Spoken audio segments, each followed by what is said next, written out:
দরজাটা ভেঙে যাবে তো। আসছি।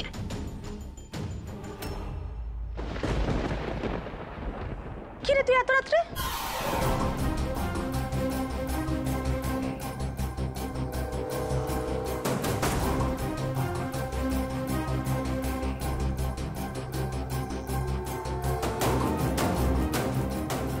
তুমি আমার কাল রাতে ফোনটা তোলোনি কেন? ইনফ্যাক্ট আমি তোমাকে আজকেও ফোন করেছিলাম, কিন্তু তোমার ফোনটা সুইচ অফ আসছিল। বলো কেন? কেন তুমি তোমার ফোনটা সুইচ অফ করে রেখেছো? বলছি তুই আয় ভেতরে। না, আমি এখানেই দাঁড়িয়ে থাকবো আর এখানে দাঁড়িয়ে দাঁড়িয়ে কথা বলবো, যাতে সবাই শুনতে পারে। দুনিয়া বলে শুনো, যে মেয়েটা আমাকে ছোটবেলা থেকে চেনে সে আমাকে ডিচ করছে। মানেটা কি? আমি তোকে ডিচ করছি মানে? তোর হঠাৎ এরকম মনে হলো কেন? কারণ তুমি আমার সাথে কোনো রকম যোগাযোগ রাখছো না।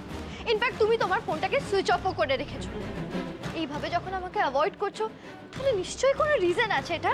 আসলে কি বলতো, তুই একজনকে ডিচ করছিস তো, তাই তোর অপরাধী মনটা না সবাইকে সন্দেহ করছে। কিন্তু তুই কিন্তু আমাকে তোর সাথে গোলাস না, আমি তোর মতো নই। এখনো সময় আছে মো।